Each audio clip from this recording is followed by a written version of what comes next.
Hi, everybody. It's a pleasure and a privilege always to partner with Returning Citizens Association for these events.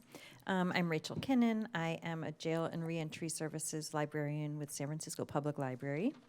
And I'll just be introducing this program and give you a little bit of logistical information. First of all, there are restrooms right outside this room and over to the left. They're gender-neutral restrooms. If you'd like gendered restrooms, you can go up one floor to the first floor, and there's some up there. The Wi-Fi, if you'd like to be on it, there's not good cell reception down here. There's Wi-Fi. It's called San Francisco Public Library or Public Library Wi-Fi or something like that. You'll see it in your Wi-Fi list, and you'll just hit login, and you'll be connected to Wi-Fi. This is being recorded. That means a couple of things. It might be shown, might be available for people inside the county jails in San Francisco to view, so just keep that in mind. And it also means that the only things that will be picked up on the video are things that are set into one of these mics. So please, if you have questions, that's great, but hold them till the end so that we can give you a mic, or you can come up to the mic here, and what you say will be on the video. Otherwise, we have a problem where we can only hear the answers and we didn't hear the questions. So please just hold your questions till the mic is available for you at the end. And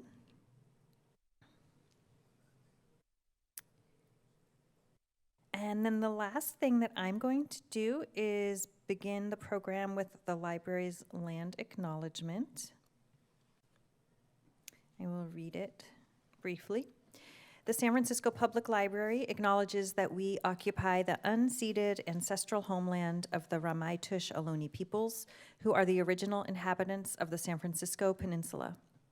We recognize that we benefit from living and working on their traditional homeland. As uninvited guests, we affirm their sovereign rights as First Peoples and wish to pay our respects to the ancestors, elders, and relatives of the Ramaytush community. So with that, I'm going to turn this over to Ramon Day of the Returning Citizens Association. Thank you so much.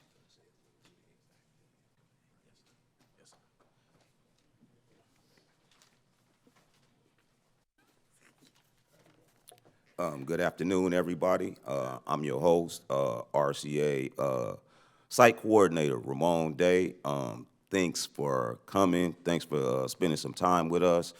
Our program is about socially impacted people, and I got with this program specifically because of those things, because I didn't like some of the things that went on with me when I came home, when I paroled.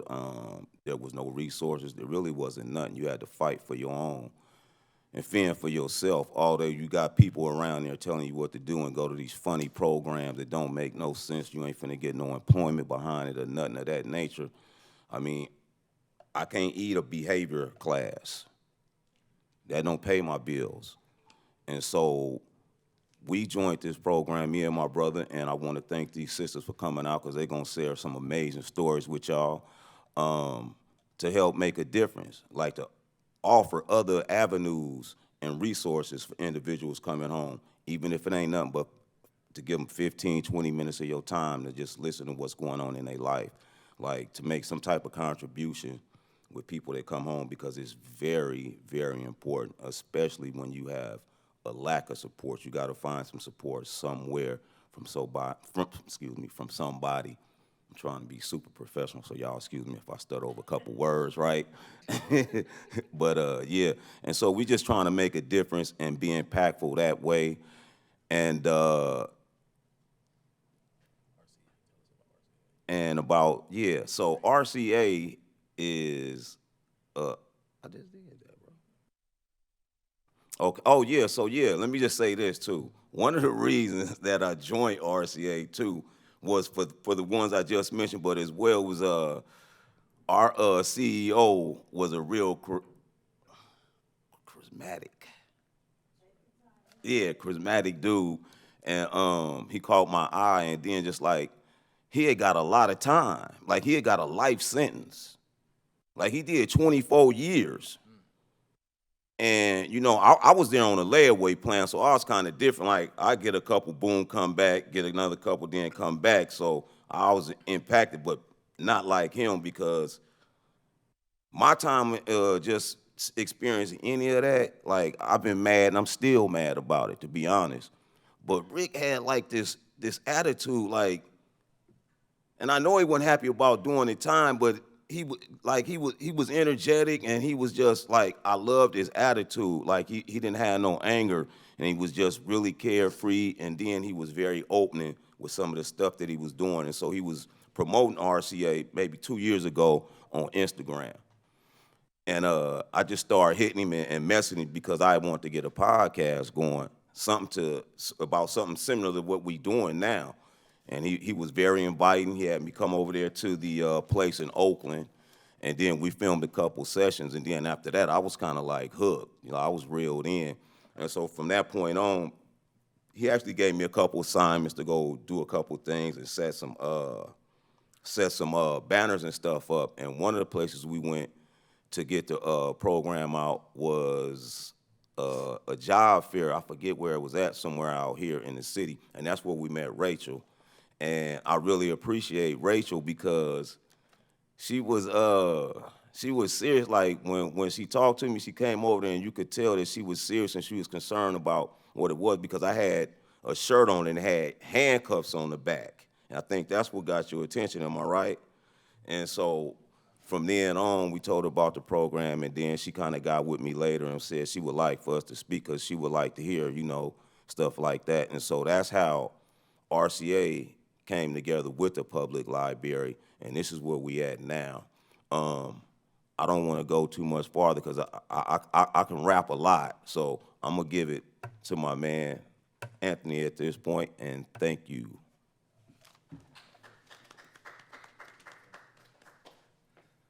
Good afternoon, good afternoon. It's a beautiful thing, man, when we have Rap-A-Lot records, as they say.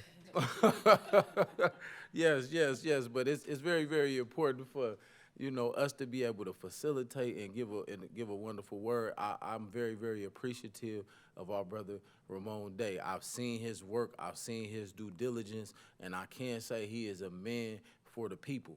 He is an individual that is working to bring about change in this world, and of course, if we want to bring about change in the world, we first must start to change ourselves. That's the first step to any change. But once you have started to change yourself, then it is very important that you go on and try to assist and aid other people in bringing about their change.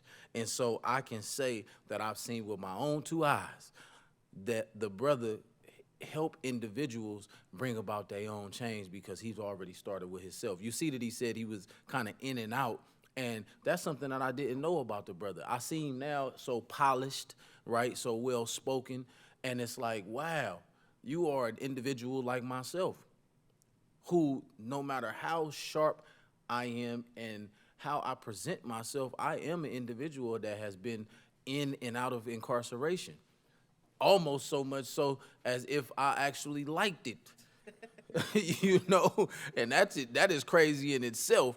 But maybe sometimes we become institutionalized, or we may look at the consequences of our impoverishment and say that, you know what, the reward to me outweighs, the risk. But in all reality, when you look back on all of this money you was chasing, all of the things you do, you actually could have worked a McDonald's job. I just did 11 years of my life in federal prison, okay? I could have worked a McDonald's job and had more money over that span of time than I did actually selling drugs. And a lot of us, a lot of the youth and a lot of the people, they don't understand that the saying that crime pays is not necessarily true. It's not necessarily true. The dividends that you receive after committing your act, it probably won't be well liked because they're giving out a lot of time, man. And so we have to, once again, decide that we want to change our ways. But of course, this is not about myself or Mr. Ramon Day. We are blessed to actually be a part of this situation. And this is a very, very special day for me, as well as RCA, because this particular Act 12, the Building Resilience Summit, Women Unbroken, both of these women have affected my life and impacted my life so positively that it's immeasurable. Okay, and so one of the ladies that I am about to call up, this intelligent and beautiful and brilliant mind, we actually have the same blood pumping through our veins, and so I can actually say that I have very, very deep love and adornment for this individual. And so I just want to tell you a little bit about this individual. Miss Lakeisha Richmond, okay, she is 30 years of age, and as you will see from her story, right, she's also system impacted. But what she has been able to do after being impacted by the system, it just warms my heart, because she actually showed me before I saw other people that change was possible. She aided me in bringing about the change that you actually see right in front of your face now, because she went through the fire, walked the walk, talked the talk, and did exactly what she was supposed to do. And so Miss Richmond is also a re-entry career advisor. So after getting in trouble, which she will explain to you, but after getting in trouble, she took herself and decided that she was going to help other people not make some of the same mistakes that she made, which is huge, just to give back. She is also a partner as being a career advisor with the San Francisco probation and things of that nature. So imagine being on one side of the law, right? And then ultimately helping, individuals get their life together through the system. And just growing up with this individual, I got to tell you, she is a ball of energy, and you guys are about to see. So I want y'all to give a warm round of applause for my beautiful and lovely sister, Lakeisha Richmond.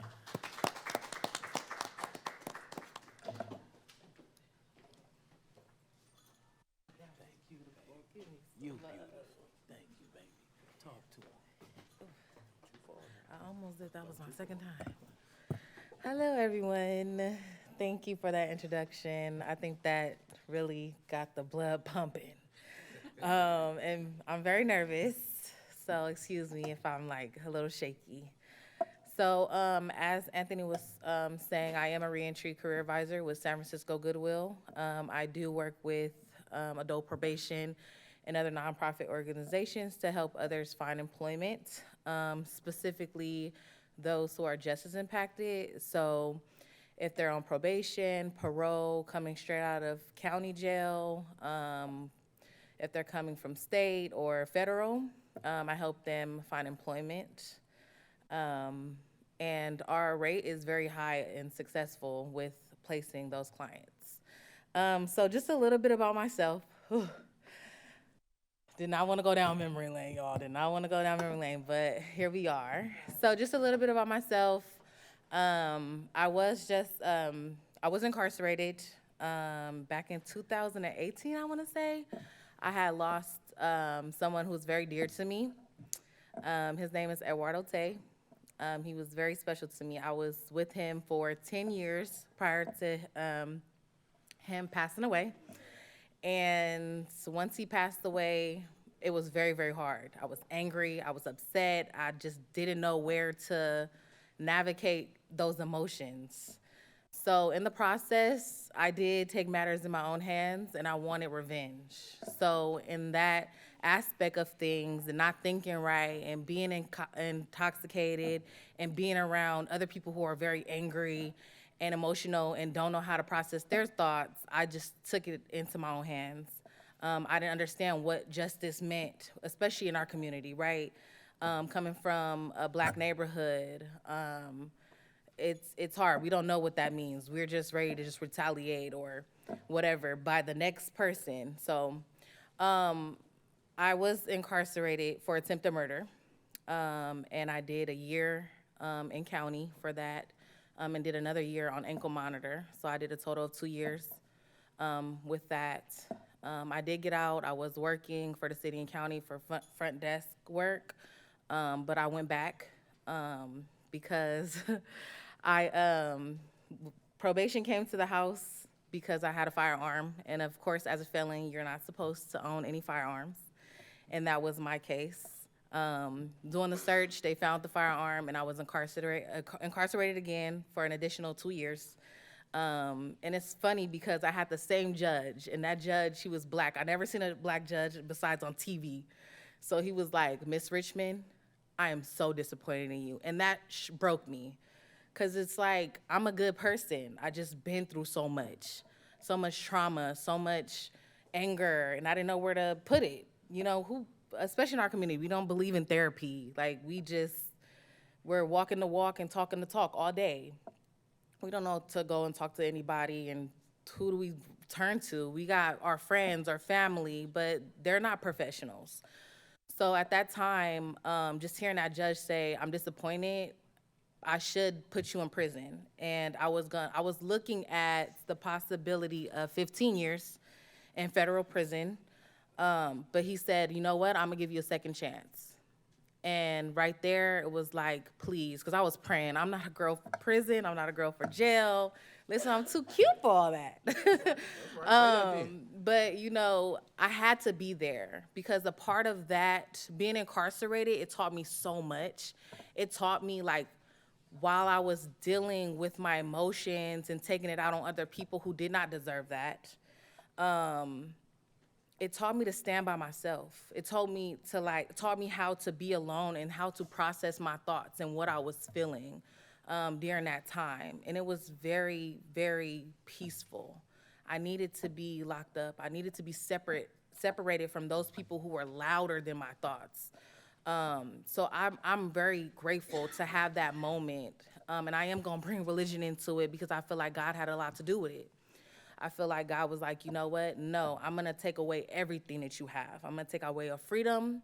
I'm gonna take away your family. I'm gonna take away people that you care about.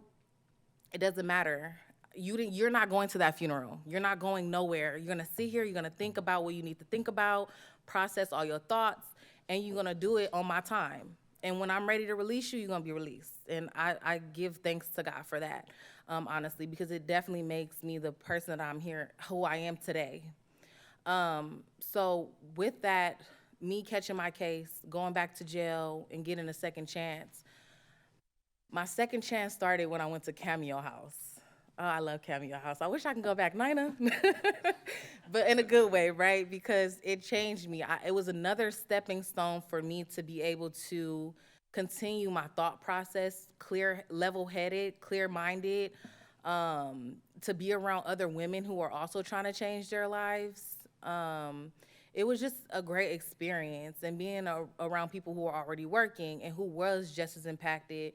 And, you know, I didn't think it was possible. I got turned down when I was working, trying to look for work. I was turned down multiple places, but I'm like, I'm just so dope. I can do this. Why you just don't give me a chance? People were just like, no, your background, you cannot work. Sorry, you're a felon? What? I used to get that all the time because you would, just by looking at somebody, you couldn't tell, right? So that was hard. It was a pretty rough patch in my life, especially when it came to work. But I got an opportunity. I worked for the IPO program, and that changed my life because one person believed in me, and it was Valente. And I'll never forget him because that was my first real boss. And I worked there for a good 2 years, helping the youth who were incarcerated, juvenile justice impacted, help them find employment and get them placed in work and let them know that you're bigger than you being incarcerated. Don't let people tell you no when that door closes. It's okay if that door closed. Go and look for another job. But this is what I'm here to do, is to support you. And working that year gave me another opportunity, which is working for San Francisco Goodwill. Now I'm a reentry career advisor. I help people bigger than bigger than me. So a lot of these people are ex-sheriffs. A lot of these people, I'd have met so many people, police officers who, you know, did some crazy stuff and got in trouble, and now I'm helping them find employment. And it just makes me feel good because I can be able to give back, and also I know what it feels like to be on the other side. And I'm just fighting a good fight, and I'm gonna continue to help those that need help. And I love what I do. So if you guys know anybody who needs the support in San Francisco or in Oakland, that's where we are located. Just look up San Francisco Goodwill or Oakland Goodwill. We have our centers to be able to help people. We're actually expanding. We just did a merger, but I'm not gonna go into all of that right now. But yes, if you know anybody who is just as impacted and they're like, man, I can't find a job to save my life. I want to be a bus driver, but how can I do that with a record? Have them come see us, because anything is possible. We might not get you working with Muni, but we can get you working with TransDev or, whatever we got out there. And it's good paying jobs too. So yeah, thank you.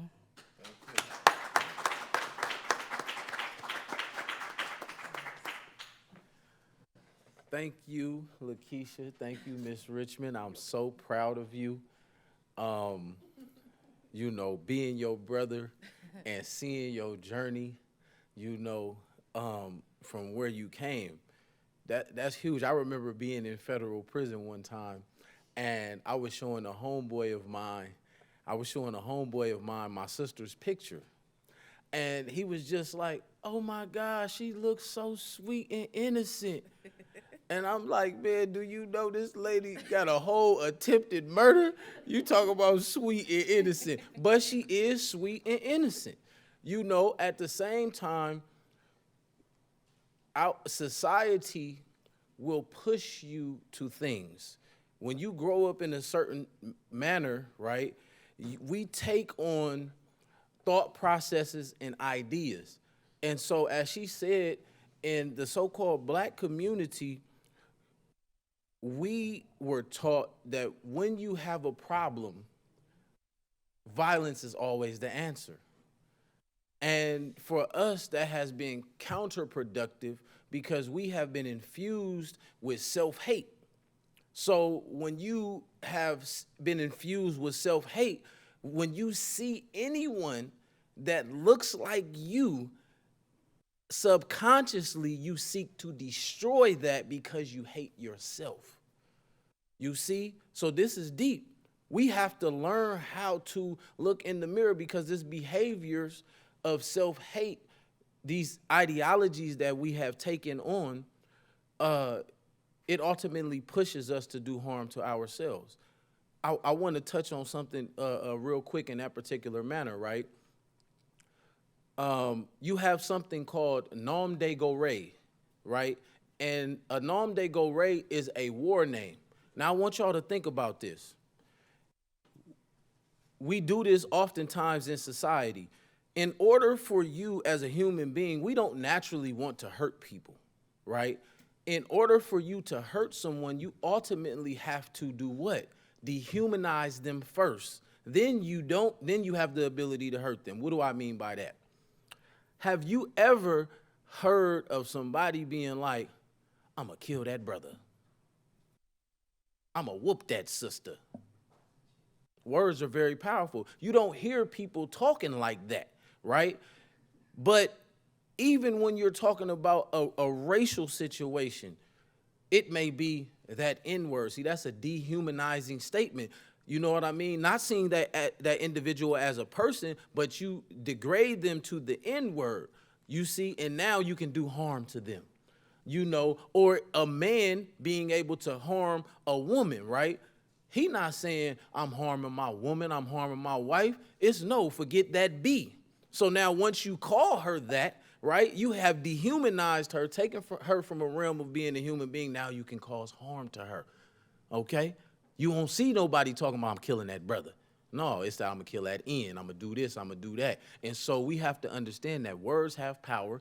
We have the ability through our tongue, through what it is that we say, to change what is going on around us. And with that, I want to thank you once again, Lakeisha.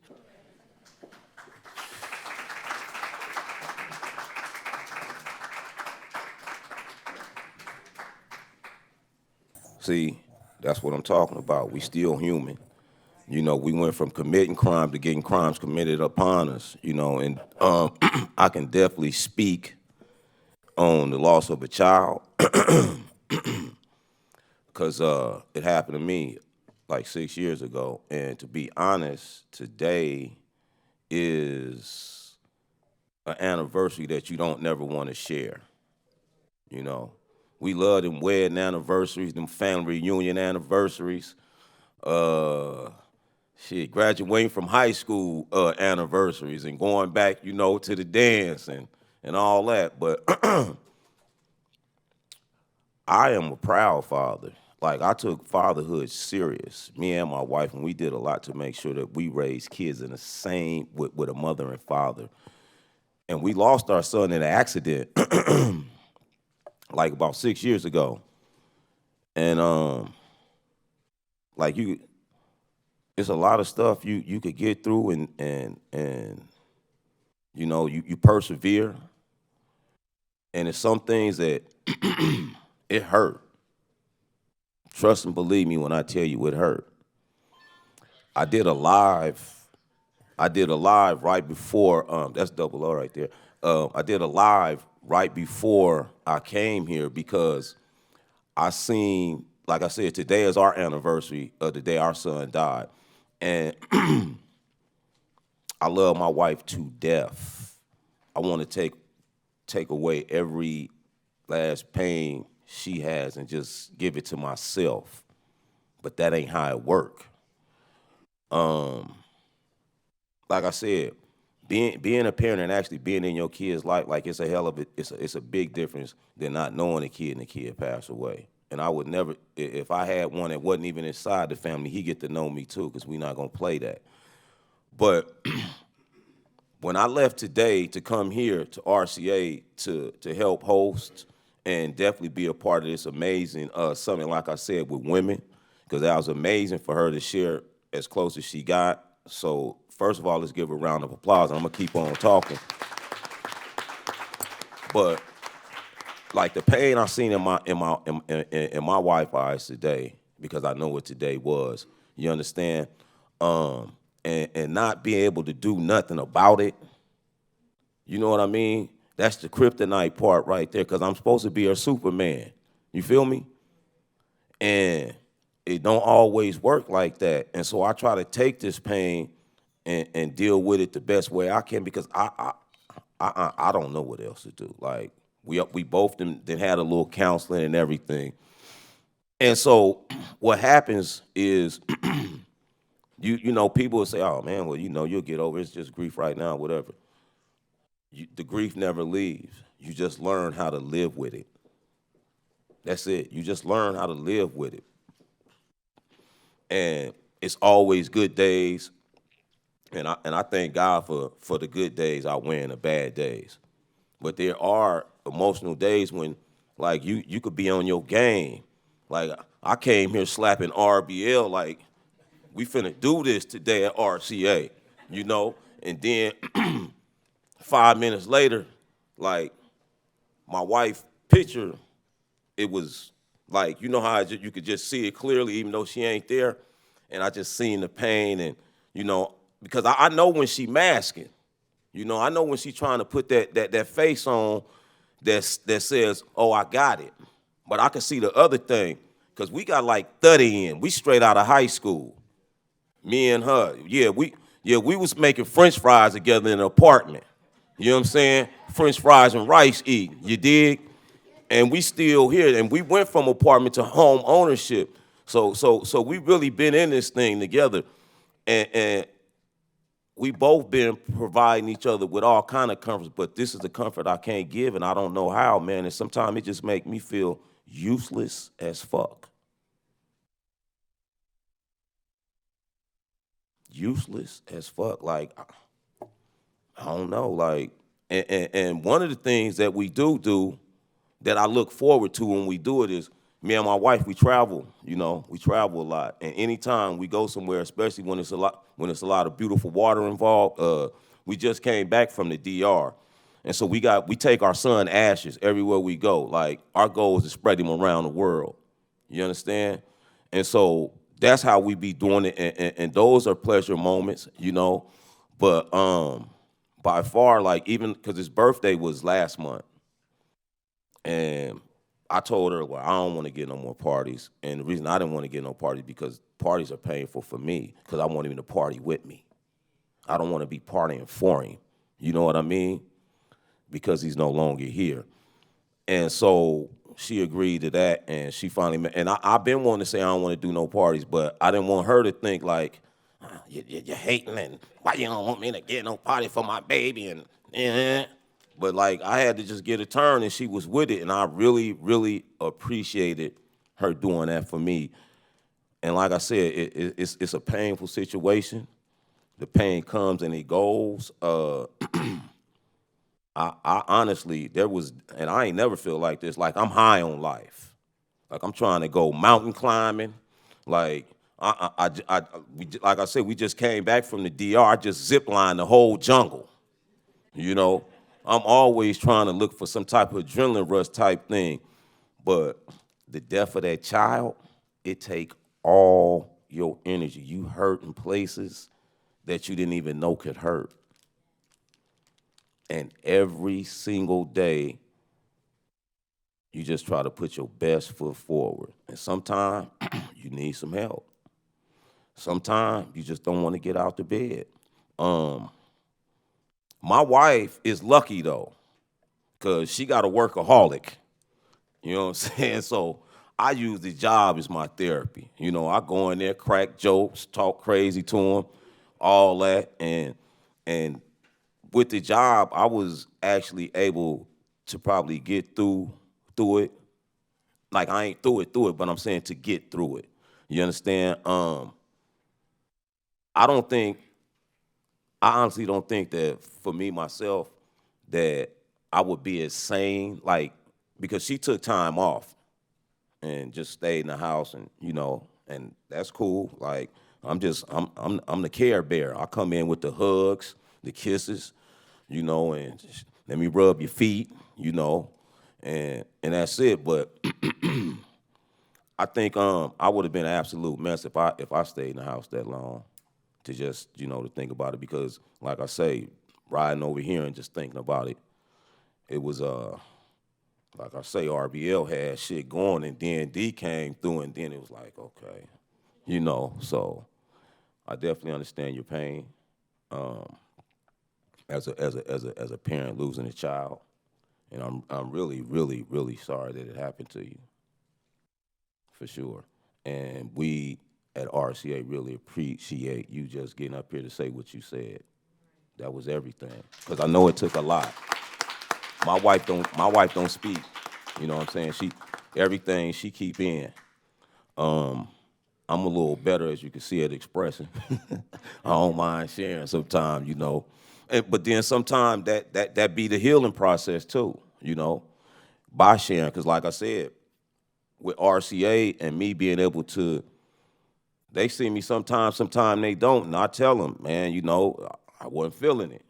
It's my child, like, we going through it today. So RCA has definitely been a help for me in regards to the way I was viewing myself as prison, as being a convicted felon, and they also help in sharing, mental exhaustion with things that didn't happen in your life, and so I definitely appreciate them for that.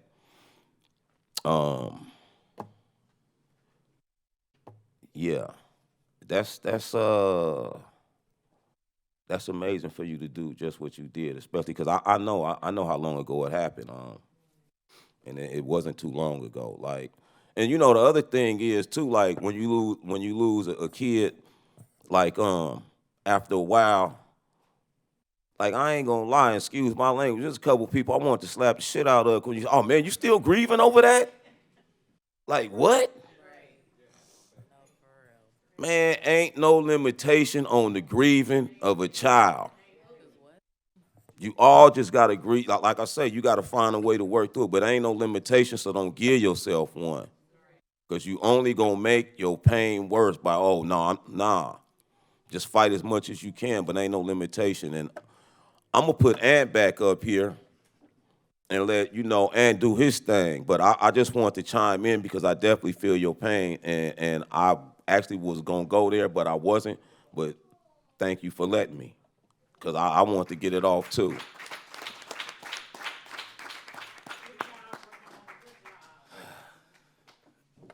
Yeah, it's definitely a difficult situation, especially being the father of those children. You know, but I just want to commend you, you know, for your strength and resolve. Just being able to get up here and express that in front of these people, you know, it shows your strength. It shows your willingness to take your pain and give it to others so that other people may be able to go through their hardships. You know, so that was a very selfless act because it's hard to talk about, you know. Let's give her a round of applause, please. And so, you know, on the behalf of these people sitting here and whoever is watching, I definitely want to thank you for that. A lot of times, we don't understand how powerful our stories are, right? What has happened to you has the potential to impact others in a very positive manner or help them get through a painful moment by something you already went through. You know, and so we all don't necessarily have to do this as far as public speaking and in front of a crowd of people, but when you are out living your life and affecting other people's lives, we have to utilize our story. In religious circles, they call it like a testament in a sense. You know, don't be afraid to give individuals your testament, your testimony, you know, because what you've been through, you've passed those tests. And so your life serves as an example, as like a tutor. You've been through it, you understand it, and you can give it to someone else so that they can better get through what it is that they need to. And that's important. That's a very important part of the human experience. You know, all of us, whether you've been incarcerated, whether you've been system impacted, right? We've been impacted by life. You know, they got a saying that life be lifing, and I'm sure for everybody in this room, life be lifing, and it's real. I don't care how much money you got. I don't care about your position or your condition. Life be lifing, you know. And so our ability to be able to overcome things, I always say that an obstacle is nothing but an opportunity to overcome, to show your strength, to show the resolve that you have, and to be an example for others around you. Because all of us are examples. We're either examples of what to do or what not to do. You know, and so we have to appreciate our lives. Know that you are important. This is what this Woman Unbroken Summit showed you, that you are important. You are important. Your story and your life has the ability to impact others in a positive manner.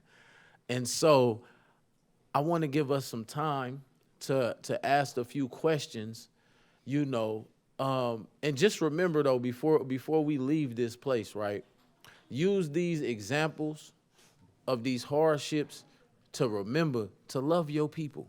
For sure. To love your people, to love on your partners, to love on, you know, your family members, your children, your mothers, your family, because a lot of times, right, we take things for granted. We live life and life is going on and we trying to get to the money. We trying to do that. And it's like, hey, you need to love your mama. She's still here. You need to love your father. She's still here. You need to love your children. You know, your partner might have did something to you that upset you. But when you look at the gist of the situation, it's like, is that really that serious for us to just dissolve this relationship because something happened? You know, we need to learn to work through things. We all have a lot of trauma. And so we have to heal. We got things we got to heal from. And just know that sometimes something that you do may trigger your partner. But we got to practice some forgiveness. That's important. Because guess what? We out committing crimes. We doing things. And I wanted to be forgiven by society.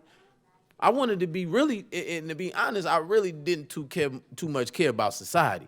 But my people, the people that cared about me, my mother, my sisters, my wife, my family, the people that I took through hardships because I continued to make foolish decisions. I cared that they forgave me, you know. And so with that, that extends to the community then. Then it's like, okay, once I've dealt with it at home, then now I hope that society has the ability to forgive me from my actions of today, because I'm not the same individual I used to be. In fact, instead of me praying for you, I would have been praying on you, you know.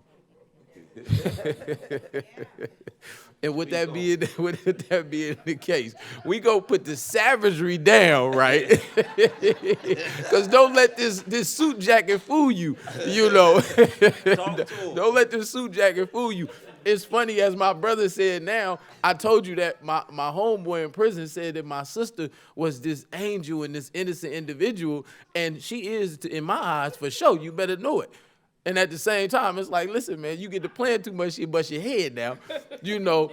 But what's real is this, that us as individuals now, where we've come from, you probably up here looking at me in this shiny suit, you know, and you, if you've seen me speak before and you've heard my articulation, you like, it's no way possible that this individual just spent the last 11 years of his life in federal prison. I can't believe that. You can't, you know, I talk to some of the youth sometime, and it's hard for me to convince them that you really talking to a gangster. They like, no, man, no way, man. You wasn't doing that type of stuff. You ain't have switches and all that. No, that wasn't my era. I didn't have a switch. I just had a regular clip, but it was real. You know, that's that new stuff. Anyway, the point of the matter is that you can look at the new version, right, and you can't see none of that dirt and grime. But that stuff never leaves us. And those of us who've been system impacted, right, we got to be careful, because we just a bad decision away from being back in that place. I don't care how far we came. You know, we a bad decision away from that. Life can become difficult. It can get tough. Now, all of a sudden, you like, damn, I need to do this. I ain't really got the money I need. And let me call this man and get this bag. Let me run up in somebody's house. Whatever it is that you into, let me get some credit cards and fraud. Whatever it is that you into, you may lapse back into that old behavior. So you have to be constantly and diligently on yourself about your change. And that's the beauty of what they have done, right? Because they didn't ultimately mean for it to actually change our lives. But those of us whose lives it changed, we did some self-work. And so for those of us that have maybe been out here for a long time, we still have to do self-work. You still have to self-develop. You still have to learn how to take responsibility for your actions. You still have to do these things and character build, because that's what's important. Money is important, and I'm a financial literacy teacher, but money isn't everything. Character, who you are. Because if you got the right character, the money gonna come. You're going to be able to take care of yourself and your family, so you have to understand these things, but get your character right. Be the type of individual that people can be proud of, that you they friend, they brother, they sister, they mother. And with that being the case, I'm going to give everyone the opportunity to ask these people, including myself, some questions. If you got some questions about anything, allow them to express, you know, themselves to you, and let's get to it.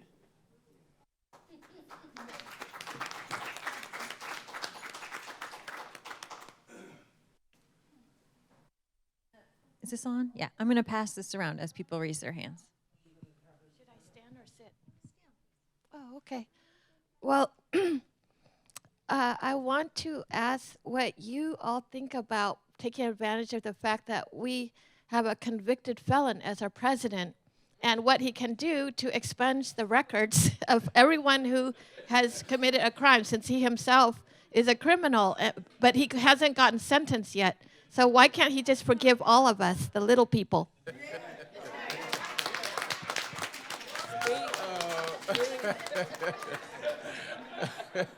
I will take that one. I'm going to say to you, Mr. Trump, you know, and Mr. Trump, and it is crazy because for my own reasons, I actually like you in a lot of degrees, and in some I don't. But that's the human experience because, sometimes I like myself and sometimes I don't. So that's just keeping it real, right? I do love that about the country. The fact that you did have an opportunity to have a convicted felon running for president and actually win, right? But I say to you, Mr. Trump, that in all fairness, though life is not often fair, right? She has a great point.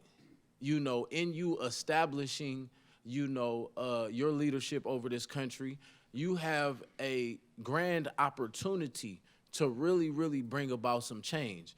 You have an opportunity to show that those who may have wanted you to be incarcerated and all that, they did not necessarily prevail. And so you can help those and aid those who need that type of opportunity.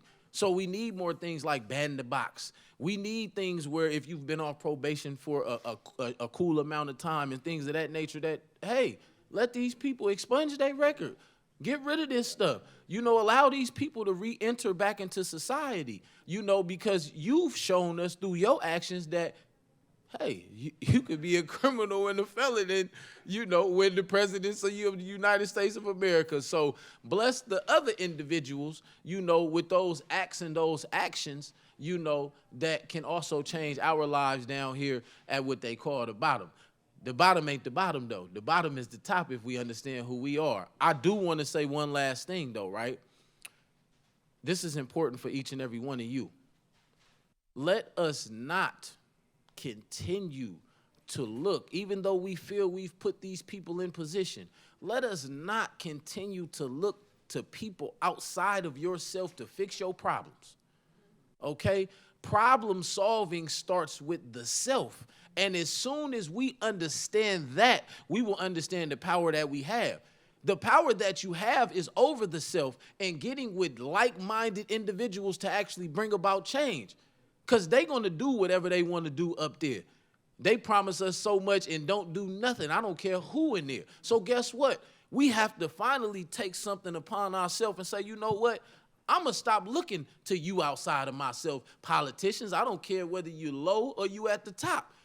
Because the community actually has the ability to change their situation if we so decide. But you have to take your power back. And when you do decide to take your power back, that don't mean running up in nobody's office, getting violent, and none of that. You don't have to agree with what's going on, and enough people agreeing with something, right? Yeah, they are going to have to submit to whatever it is that we need, want, and desire. But until we understand that, until we continue to be these divided groups because of race and political agendas, that's what they want. They want to divide us because we got a different political ideology or this fictitious thing called race, because it's only one race. It's called the human race. And we are subdivided into different nationalities, but those are titles and labels. It don't change the fact that our origin is all the same. So when we understand that and we respect that, we can start to change what's going on. Next question. I think the sister over here had her hand up. Okay. Hello. So for you women up there, I have a question. What advice would you give to a woman that has been incarcerated a while and she's about to step out into this world and how to navigate being system impacted? Because I hear you guys talk about that a lot. So what advice would you give to her? I would tell her just not to give up. It's going to be hard. You're going to have lots of challenges with seeking employment, housing, just different things in general, just life, But just don't give up. You got to just continue to believe in yourself and to continue just push and fight. Like I've had plenty of chances where I just wanted to give up. No job, no nothing, and I just kept with it. Like even going through everything that I went through, I still went to school and got straight A's. Like you can do it. You can make it happen. It's all on you. You can't just... The next person can't tell you you can't do anything because you're a felon or because you're system impacted. You can do whatever you put your mind to, whatever you're determined to do.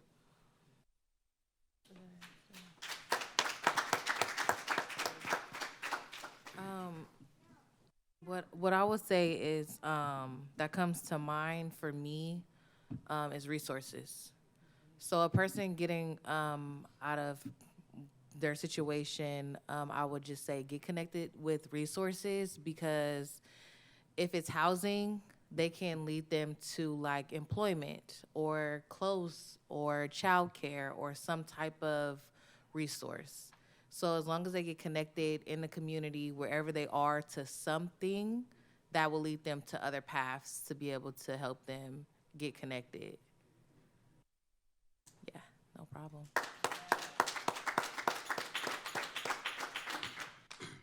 My name is Marlon Bishop. First of all, I don't have a question. However, I do have a comment. I wanted to thank you guys on the panel for sharing here today. Every time I hear you speak, every time I hear both of y'all speak, it's always motivational. It's always educational. It's like when I come here, it's like the phone getting on the charger. I get on the charger. I get remotivated. I get re-energized. I remind myself what I'm doing. I remind myself it's men that came before me that walked the same path, that's on the right track, that's rebuilding their life, that's with their families, and it motivate me to keep doing the same thing. Now, I also got from today was we all go through things. Everybody's lessons come differently. You know what I'm saying? But I also know I'm a firm believer in God, and I also know that He'll give you a partner to stand by you. He'll give you a teammate. He'll give you a partner. He'll give you somebody special to stand by you that'll help you through anything, that'll hold you up and have your back. And I see that you guys got something special. I appreciate you guys sharing that with us. Thank you, bro.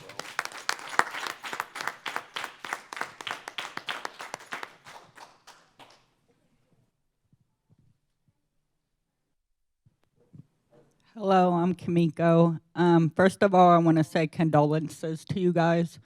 My question is, what tools or advice would you give someone who's newly married and their husband is coming home from prison?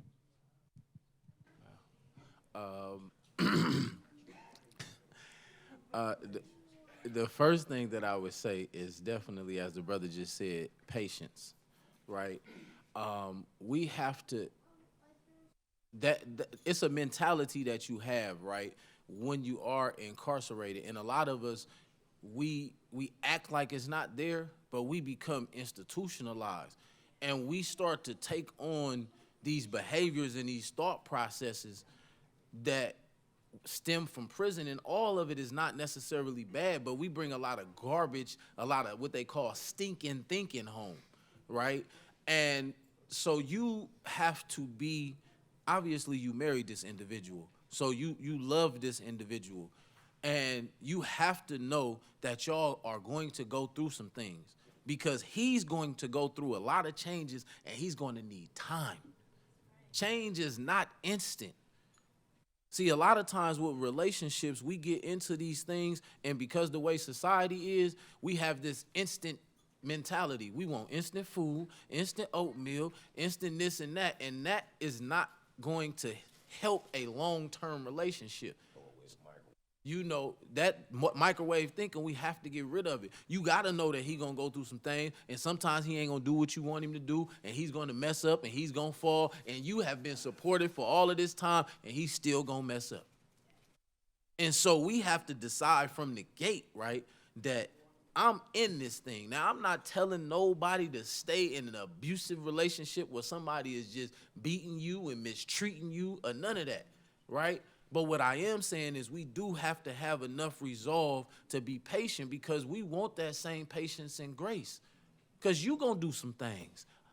Some things are going to happen, and you're going to be frustrated, and he's going to be upset with you, and you're going to want him to give you that same patience and grace, because you've decided that this is my forever person.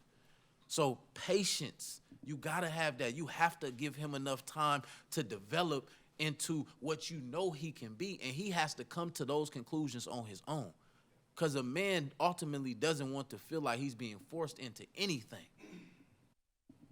So you got to give him some time, and with that, hopefully, Fingers that crossed. still ain't the answer, but hopefully all will be well. But you got a place, right? For when he come home, right? Y'all already settled, right? See, shelter is one of maybe the most important thing that you can provide for male or female coming home, because when they got shelter, that's a load off. I was fortunate enough to have a place to go to when I came home, which that took a load off me. But like you say, like when you in your man mode though, you want to straight jump back into, okay, I got the mortgage, I got the car insurance, but you really ain't got shit because you ain't even got a job yet. Yep. So when I say that you gotta have patience, you gotta give stuff time you gotta give him time to fill in the blanks. And like I'm gonna tell you from me, like I was retarded, okay? And when I say that, because like he said, like when we coming home, like for me, like I know everybody and I'm a people person, but I'm also a loner. You know what I'm saying? Like most of the time you're gonna see me in my car, it's me. And so when you incarcerated, I mean, except for little BS, like I'm the same way. And so even being in there and like in the box, and then you got to go through all the extra, so you really already off to yourself. So when you come home, like honestly, it might have took about 30 days before she got a conversation out of me, you know? And it was nothing due to her, it was due to the whole thing. Cause like on mine, I had a Fed case and then a state case after. So once I finished doing the Feds, the state came and got me, and I was still half human when I left the Feds, right? But when they took me to Chino reception, wasn't no more human. They put you in a cell where the toilet water was running daily, out the toilet, and then you got to go, and they're going, child.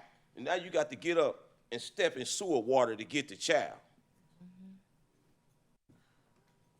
Mental, look, I can't speak for all the other tough guys, but I ain't tough like that. Like, all my shit work at home. So for me to come in there and then have to go through that, like now it's a whole nother mental, like, because even though when I get there, the shit'll work, but then well, how was it? And like, I don't want to talk about that. I really don't even want to talk about it. RCA is the reason I even started talking about my brother. This is my brother right here. That's my sister. I don't talk about prison to him. Prison ain't, look, okay, in a minute, yeah, give me time. I might be like Marcus and write a book, but I ain't got to that point yet. I'm gonna be honest, I ain't got to that point, like, so have some patience. And when they talk about resources, also think about this. This place we in right now is very resourceful. The public library, wherever you stay at, is resourceful. There's all kind of resources in the public library. And yeah, you listen, have a whole lot of understanding, even if it ain't your turn. And I don't want it to sound like a horror story, because it's not.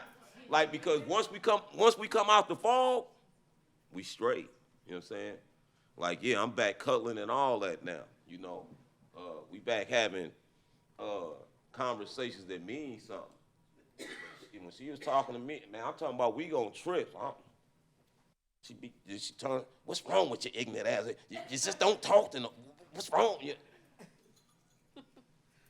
And it took a whole lot of them before I stopped being ignorant ass and start, like, for real, like, nah. So, yeah, have patience, be very supportive, and I already know, I'm telling you now, it's gonna be like, you're gonna be like you was watching, what's the, you're gonna be like, shut up. But then just give them another chance, though. Because it's going to be, but then again, you know, he might be one that know how to put it all together and just come back home rolling. Like, I could roll on the other part. Like, I know, boom, job. Do this, do that. Line mowing. All, like, I got to keep the yard clean. But the social part, it took me a minute. And I've been with this lady for 30 years. So, yeah, just. Real quick, too. So we got maybe a few more minutes because we do have to be out of here by 4 o'clock. Would y'all like to say something about that? Are you okay? 5 o'clock. Oh, we got time. Excuse me. Excuse me. Y'all would y'all like to say something about that question? From my experience, what I can say, patience is the key. You will need patience. I'm gonna tell you that right now. So you said he does have things lined up already. Good.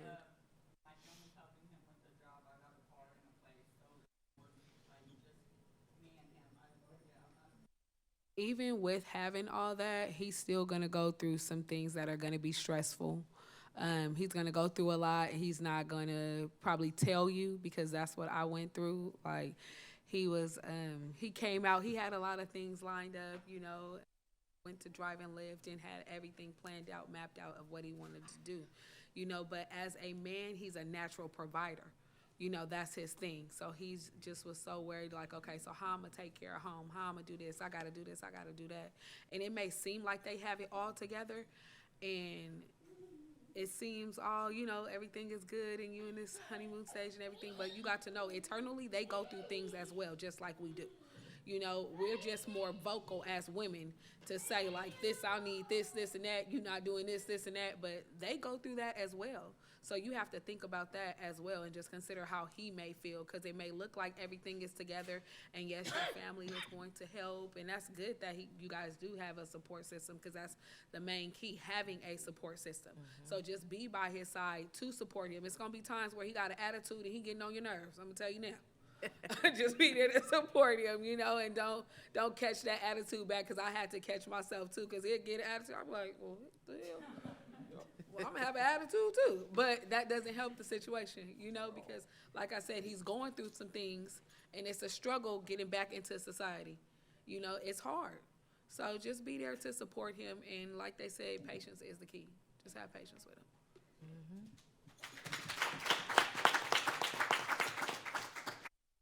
I'm not married. Listen, I don't got them problems, girl. Hello. I don't have a question, but I just want to congratulate everybody up on the panel. Ebony, I love you. I have watched you transform from the time you got released from prison. Watching you become the woman that you are today. It speaks value. Watching you overcome the adversity, the trials, the tribulations, the heartbreak, the losses, the letdowns, and you still showed up for your family, for your children, and you're showing up for yourself. Thank you.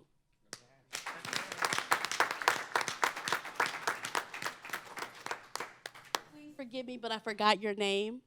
It's Lakeisha. Lakeisha, thank you for being of service. Thank you for rewriting the narrative of your life. Thank you for not giving up on yourself and being able to help someone else who's going down the same path as you. Thank you. I am so bad with names. I'm sorry. I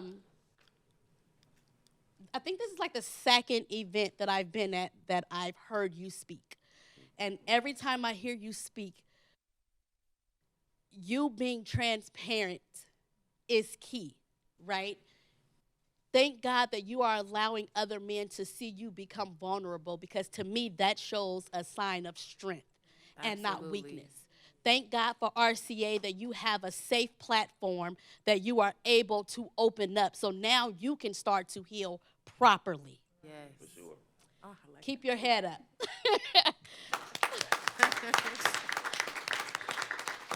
Anthony, you know you are my motivational speaker.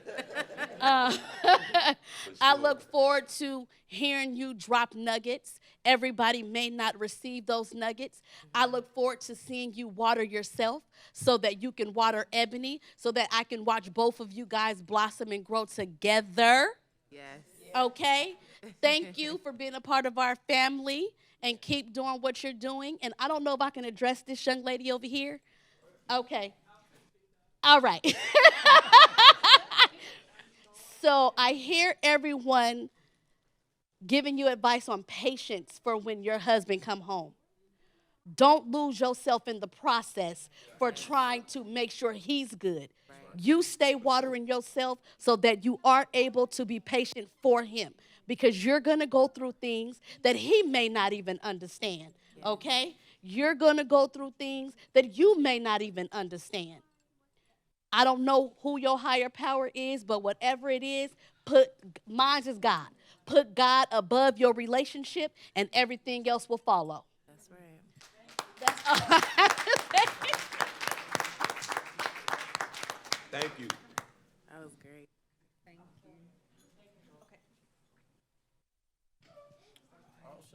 Y'all don't look though. Okay, I got a question-ish. Don't look. Look over there. Okay, so what advice would y'all give somebody that's coming home from being institutionalized, like going back into the normal world? Because I noticed with my two siblings, when they came home, they had they was set on something. My brother, he would get up early, take a shower, get fully dressed, and sit there and drink coffee. When she came home, she was like if she was still in jail. Why y'all looking? But she talked to people as if they was like the CEOs and shit and stuff. So it's like, how do they navigate to go back into like the, you know?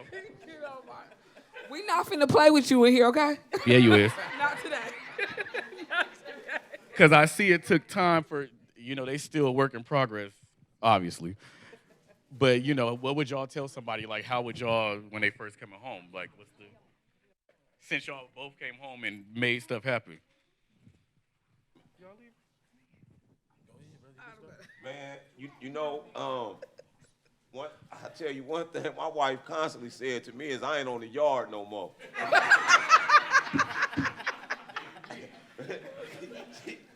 Listen, I had to hear I ain't on the yard no more for at least about 90 days for it to kick in that I ain't on the yard no more.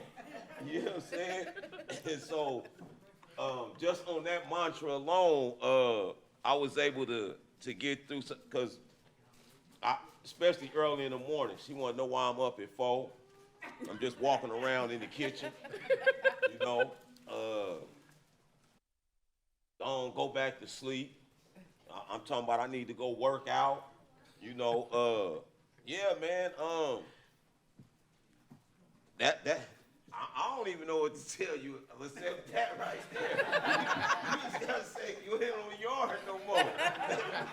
That's what where it's registered for me, because for some reason, even though I was in the newfound freedom, I still had all the yard movements.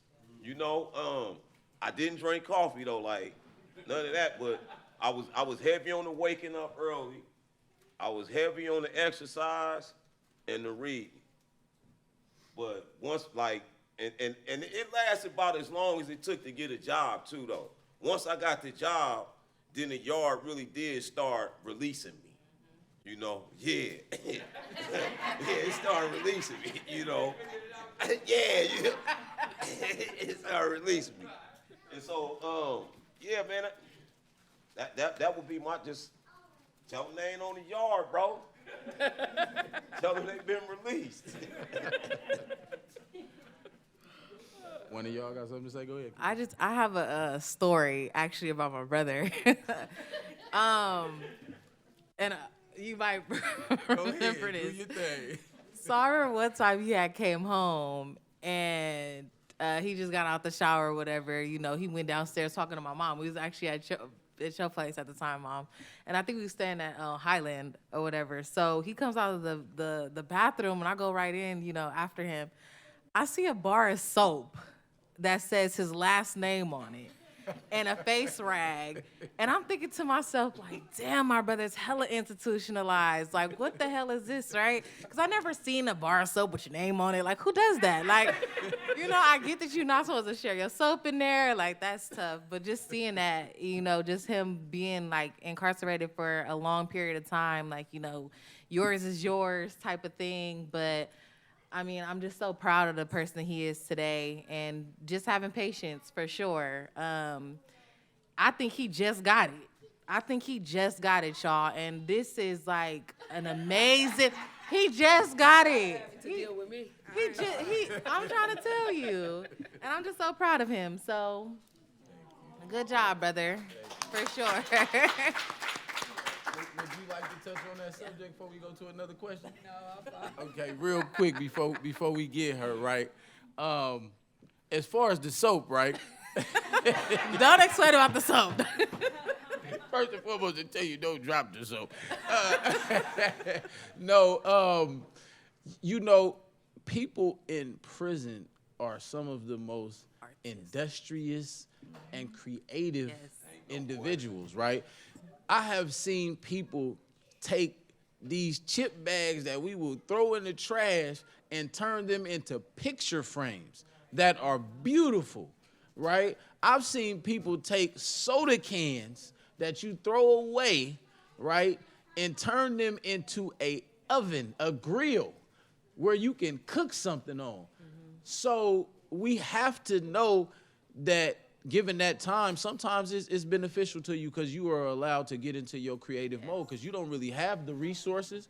And so you trying to just figure it out, right? And so that soap actually was like a gift in a sense because it took time for someone to sit down and take this PDA or PIA, whatever it is, soap, PIA soap, this little white ball of lime soap, right?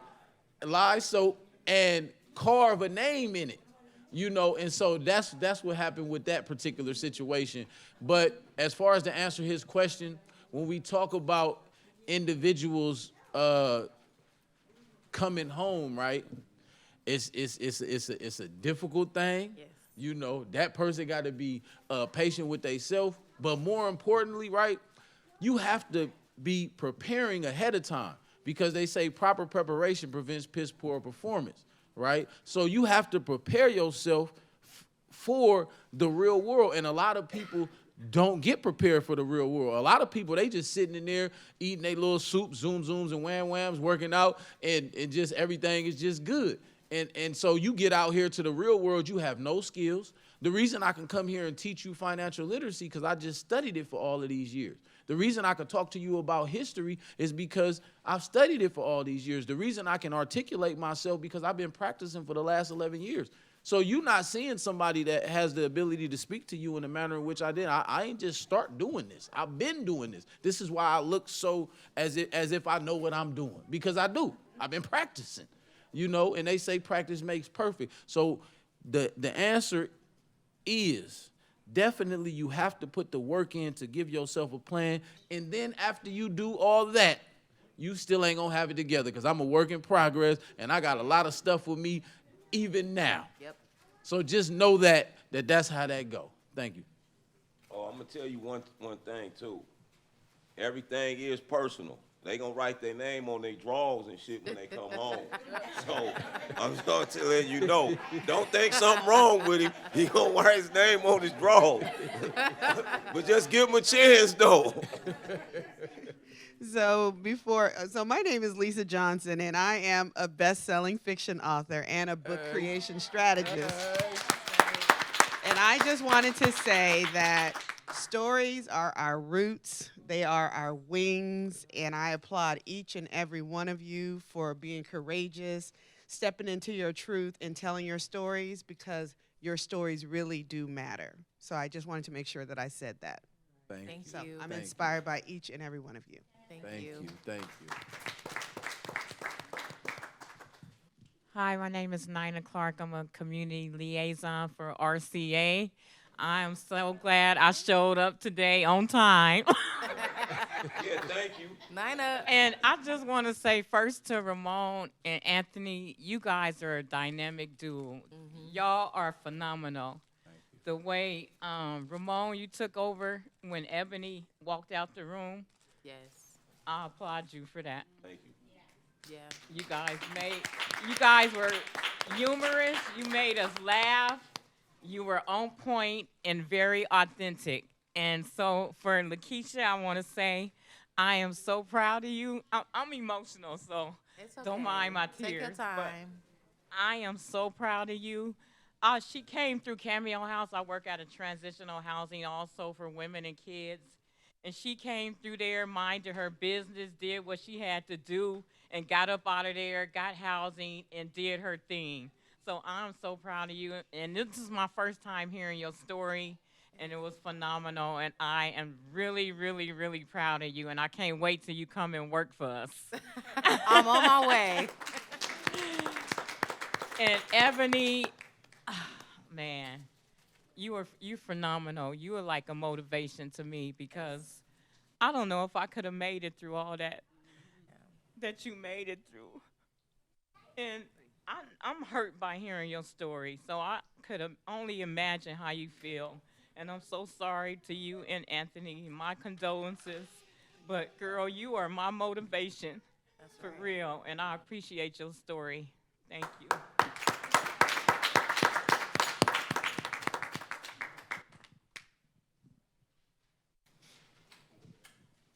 Hello, my name is Wanda Avilas. This is my first time here. I didn't know what to expect, but for the last hour and a half, I've been looking at your logo, Returning Citizens Association. I like that better than reentry. I work with West Oakland Job Resource Center, part of the reentry. And on a daily basis, we fight that. We have clients coming in that are broken because of their record. You go in a criminal. When you are released, you're released from that number, and you're released to your mindset. And you are returning citizens, humans. And you guys spoke about that today. Each one of you guys are human. I appreciate your stories. Alicia, I'm sorry I didn't get a chance to hear your story. I was trying hard to get here on time. It's Lakeisha, but it's okay. Oh, I'm sorry. Talk after. Forgive me. It's okay. Yes, because I would like to talk to each one of you, but I want to extend this invitation openly to invite all of you guys to a panel at my job, because I'm looking at the end of hard work. I need the people I work with in the beginning that are coming out of these programs that are broken to see from people that look just like them, it is possible. And from the looks of each one of you guys have some very successful jobs, and you're doing a great thing. And I really like to partner with your organization and bring your organization to West Oakland Job Resources. Thank you.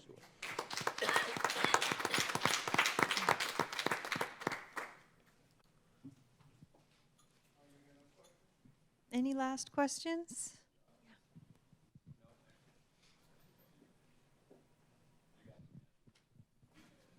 Good afternoon, panel. I want to first say thank you. Thank you for sharing your experience, strength, and hope. You know what I mean? Because, I come from a place where they say you can only keep what you have by giving it away. I share my story freely to anybody that'll listen. Not quite the same path that you went, but I went through some struggles in my life.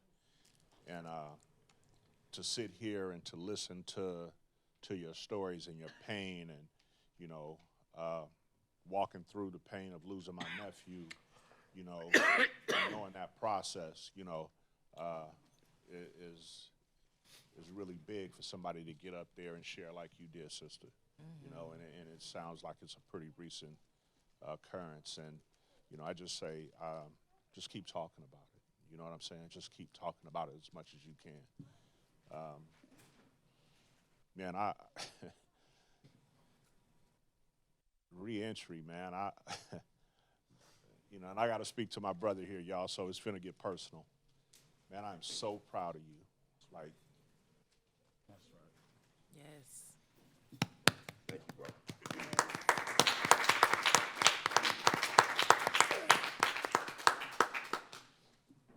that's my older little brother.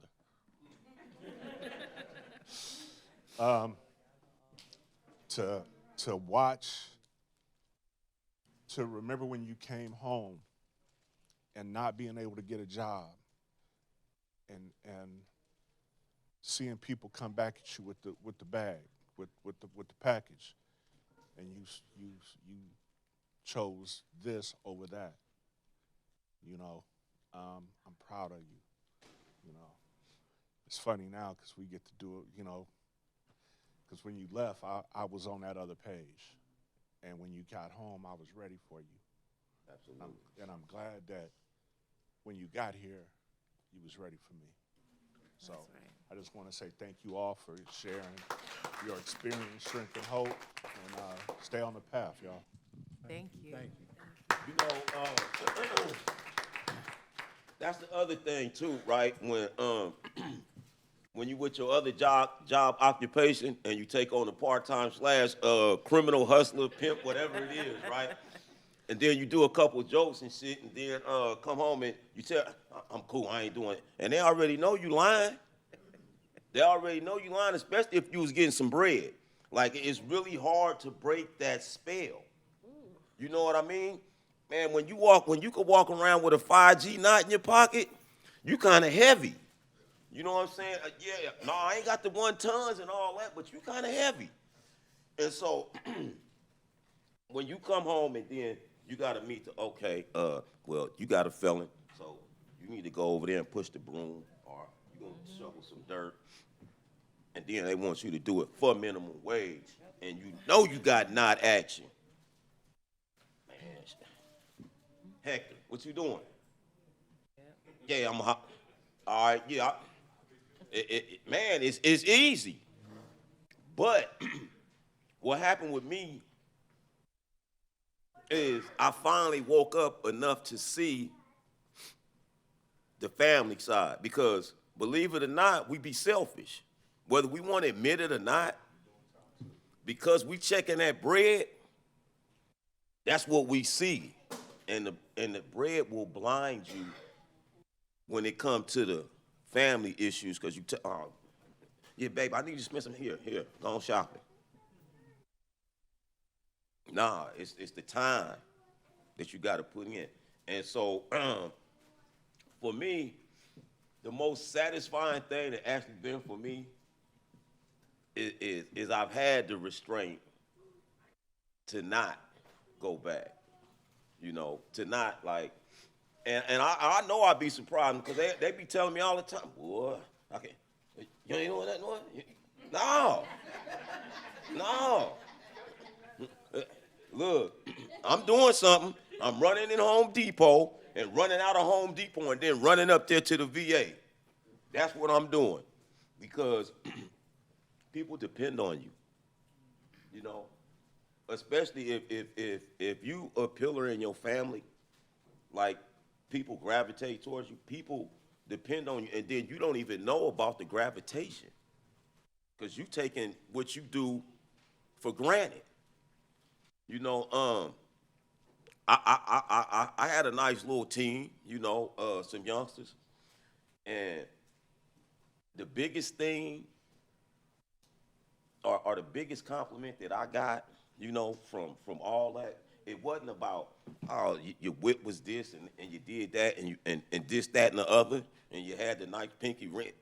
The biggest compliment I got was them youngsters telling me that I taught them how to be a father.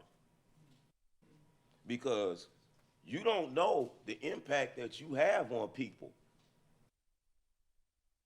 The people I was around, like they see me with my kids. Like look, man, all y'all come out here, we going to D's game. After D's game, we gonna bark. But they seen an environment with a 2-head household, me and my wife. Like they was coming over for the weekends and hanging out. And they start being fathers to their children. They start going to their kids' football games. They start going up there to their school, because I used to tell them, oh, what? I had them with me a couple times. I get the call from the school, oh, U-turn. I'm up there to the school. I got to go talk to the people, and all my boy used to hate it, but he know I didn't play. So I didn't only just show people the game, I showed them the other side of the game. And that's the thing I take and I wear with a badge of honor is people telling me that I told them how to be a father because I had no clue.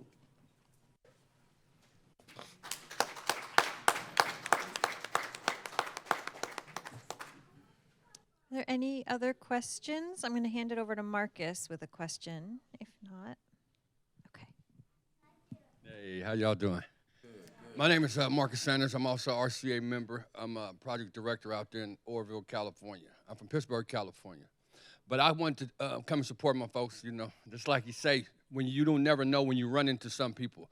Like how I met Anthony from Miss Wonderful, one of our elder members. And when I seen Ramon on the Zoom call, and I've been respecting him my whole life since we've been in the game together. You know what I mean? So I knew it was something going on over there. I want to see what he got going on. And RC has allowed me to be able to start to blossom my life. You know what I mean? Right now, I'm in the schools up in Chico talking to the kids, whatnot. We do our Building Resilience Summits. But this was special for me because in the time that we is right now, dealing with the climate and all that extra stuff, you know what I mean? Unbroken. You know, our women is unbroken. You know, we got cracks you get some cracks in our sisters and whatnot, us also. But they have not wavered, man, and that's why we're here today.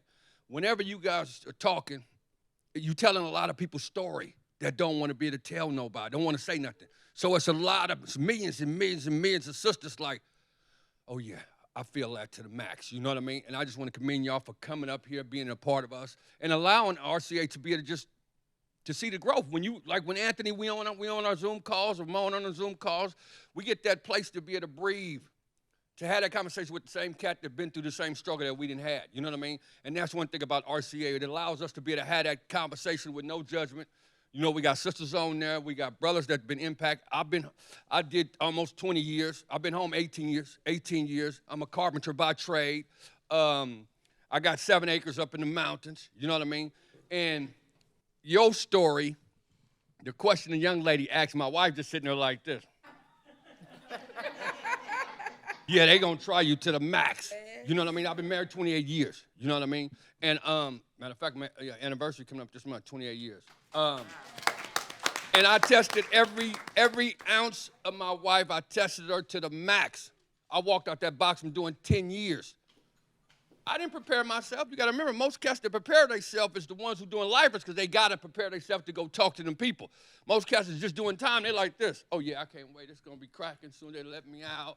Yeah, and they got a date. So when they get out here, they like, oh, yeah, we free. But they ain't prepared about all the stuff that they think that's out here. I told my wife, yeah, oh, I'm ready. I'm popping my whip. Yeah, it's going to be good. For sure, I was back in jail in 90 days after doing a dime. Then I went right back 45 days after that. Then I went right back for a year. You think I didn't try? I had all the, I'm sweet with this tongue. Yeah, I'm gifted. You know, my wife will tell you in a minute. What was I selling, Mrs. Sanders? Wolf tickets. You know what I mean? But at the same time, my wife is the one that allowed me to have the patience to make me grow to be the man I said I wanted to be. She the one got me there. You know what I mean? And to this day, I'm like, okay, if it wasn't for my wife, for sure I'm sitting in the box with a life sentence right now. Guaranteed, ain't no doubt. I know I'm jumping off the porch. You know what I mean? I'm jumping off. I'm going head first. I've never been free for more than 90 days. We're going to get some money. 6 months, I'm going to get some money. They got action. You know what I mean? But like Moan said, you think that compensates for all that pain and anguish that you hitting your family with. I did not realize how much pain and trauma I was bringing to my wife. My wife has always said, well, if you love us, why you go back to jail? Man, I'm chasing this bread and all the extra shit. You know what I mean? But then I couldn't figure out an answer, something slick to tell her. I was like, yeah, shit, I got to figure this one out. And then I said, you know what? You know how I love my sisters and my brothers. She's like, yeah, you love your sister and brother more than anything. And I said, do you think I would intentionally just go out and hurt them to give some pain on them? And she was like, nah. So that started me realizing, okay, I'm got to be responsible for the actions, the things I'm doing, the trauma that I'm leaving on my kids. My wife just sat there, bought a brand new house, $400-something thousand. Now she got to move out of it. because I'm back in prison out there, ain't got no bread. You know what I mean? So when I come home, see my wife sleeping on the couch, in my daughter's house, I still got a whole house over there. Oh, I got to figure this out. I've been out 18 years since that day. You know what I mean? So it's more of the man having a conversation with himself, which we do. Because like he said, you one wrong step away, you back in the box. You know what I mean? But I'm like, for the women in our families, the women in our life, you guys are the reason why we here. You know what I mean? If we never got to tell you thank you, I sure appreciate you. You know what I mean? This allows me to be able to meet Anthony, Moan, my wife, all the other brothers and sisters that we got in our organization. We everywhere like air. You know what I mean? And it's like our president, he in Texas. He's a young cat. That's our mentor. He's a young cat that we watched in the game grow up, and we watched him do what he do. So it's no big eyes and little U's with none of us. We just trying to get out there and be able to get these young brothers and the older brothers that's coming home, because most of them not preparing themselves. That's why we have our reentry program, which is RCA, where as though we mentor them before they even got. We the mentor's mentor. Yeah. So we talking to the cat before he even hit the box, hit the streets. Yeah, man, this is what's happening. Because we know they all lying to themselves. The majority of them are. You know what I mean? Because they ain't got nothing but just sit there and wonder in the box, you know? Or somebody telling them what's going on out there. You don't really know. Life is changing right now. As we walk outside, something different than happened an hour ago. You know what I mean? And we need to understand that change. But most cats coming out of prison, dealing with women, they saying the slickest shit you can hear. They gifted. But you the one that's going to have to bring him to be the person that he said he's going to be. Because, God, I'm a bet 100%. I just knew I was the cat. My wife showed me I wasn't. You know what I mean? And it wasn't out of being facetious. It was like, man, you don't know what's going out here. And most men are going to let a woman lead. She been out there for 20 years, and you've been in jail for 20 years, and you ain't going to let her lead. She been out here doing it. And the man just out of his ego, he going to sell all type of stories. This is what's going to crack it when you get here. This is what's happening. But he don't know what's going on out here. Give her the keys, man. Let her drive until you can.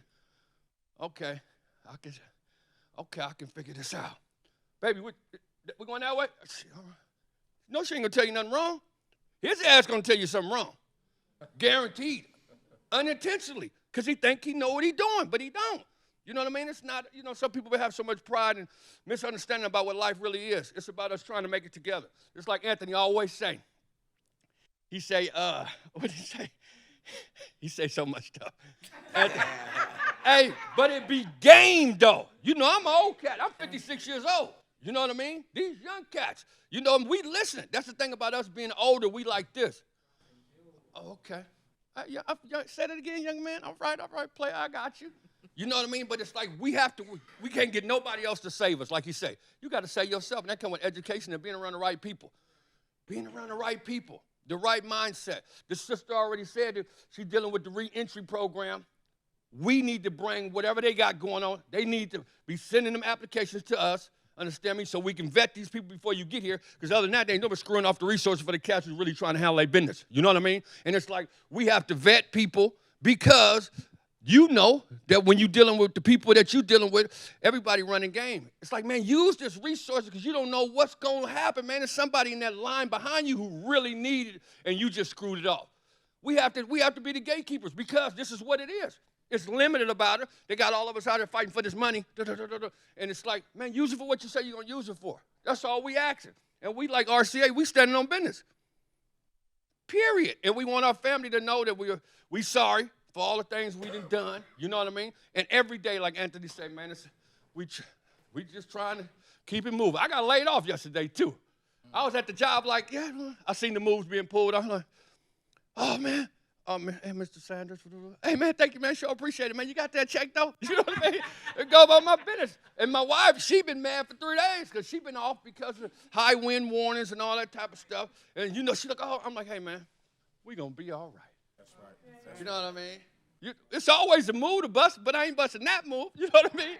I'm like, hey, man, as long as I wake up in the morning, everything else going to be all right. We always going to have some trying times. But RC has allowed us to be able to say, okay, we going to rock together. You know what I mean? That's why we had these moments, and I want to say thank you guys. I was like this, trying to get here. I came 200 miles. You know what I mean? Support my people. You know what I mean? And I'm like, man, I just had to be here to see y'all face, and I want to tell you, whenever you talking, my wife just lights up. You know what I mean? because it's like you speaking for her. You guys are speaking for her. You know what I mean? I'm like, you got something to say? Oh, you got something to say when we get home or in this damn car. You know what I mean? But, you know, that's our wives. You know what I mean? But it's, oh, yeah. She would have told all the secrets. You know what I mean? I'd have been coming out the door like, who's she talking about? You. With a hammer or something. You know, but yeah, it's like RCA, man, we just continue to try to thrive and do the best we can. And we are continuously being motivated by each other. You know what I mean? We've been spending our own money. We've been doing, nobody want to help us, but we out there. We got people stealing our ideas, all type of extra stuff. You know what I mean? But we like, hey, man, as long as you use it for good, we not tripping. You know what I mean? Because we doing the right thing and we pushing in the right direction. But thank you again. I appreciate you guys. Appreciate you for sure. You know what I mean? And thank you guys for coming. Y'all see me in the next round. I'll be at the next round. I'll be at the next round. Thank the San Francisco Library Yes. for having us. Thank Yes. you, Rachel. Thank you, Rachel. We appreciate you. You've been down with us from day one. And we're going to miss you until the next round. And get his book, you guys. His book is good. It's actually related to her question. It's really good. It's called Yeah, I got a book, you know, me and RCS motivated. I've been sitting on the couch for like 18 years until I seen this man right here. You know what I mean? And then one of the other homeboys, and they had a publishing company. And I had wrote this book almost 20 years ago. And it's still relevant to this day. It's called My Advice. You know what I mean? So you get a chance to get on the internet, all you got to do is check it out. But it's you having a conversation with yourself. Because most of us are looking for some information from somebody else to validate who we are. You know what I mean? And most women understand me, allow a man to be able to basically trick you out your position. It's like, but when you hold value on yourself, then you know what you want as a woman. And that helps the man grow into be the man he's supposed to be. You know what I mean? And that's where I'm at with My Advice. Go get it. It's out there. It's out there.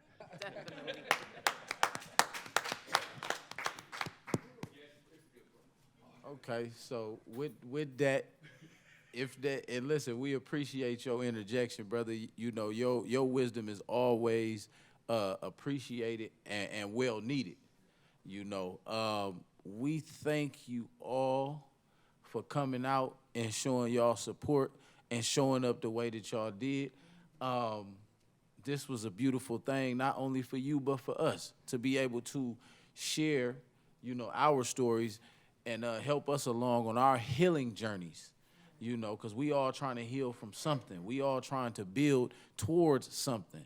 And so just remember that a pool of water that is not moving, right, is stagnant and it contains no life, right? But that water, that body of water that is constantly flowing, right?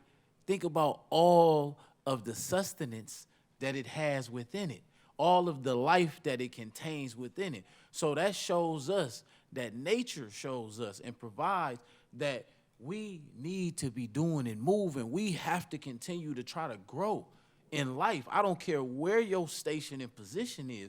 You need to be trying to make your situation better. Self-development. If you can't read, learn how to read. If you can't write, learn how to write. It's okay. And guess what? It's going to be hard and it's going to be difficult. And if you have mastered those things and you working great, well, learn about finances. Learn how to manage that. You know, learn how to manage your emotions. We have to constantly be able to grow and unfold so that we can be exactly the best version of ourselves. Be better today than you were yesterday, and be better tomorrow than you were today. And with that, I'm going to call Rachel up. If you would like to close this situation out, you know, we still have a few minutes. If y'all, once she close out, if y'all want to, you know, meet the speakers or talk, it's good. All the ladies here, the ones in attendance and the ones on the panel, if we can get a couple of group pictures with you guys, if that's okay. For sure. If you want to be on camera. Okay, so I'm going to close it out. I think what Nina's suggesting is if the women here would like to be in some photos, which I think would be used on the Returning Citizens Association Instagram and publicity. So if you'd like to do that, you're invited to go over and see Nina after. Otherwise, I'd love to, I want to thank everybody here for being part of this day. But thank you all for coming, and we look forward to seeing you in the future. Yeah, thank all of you guys for coming. Really appreciate it. Thank you, thank you. And thank y'all sisters for sharing.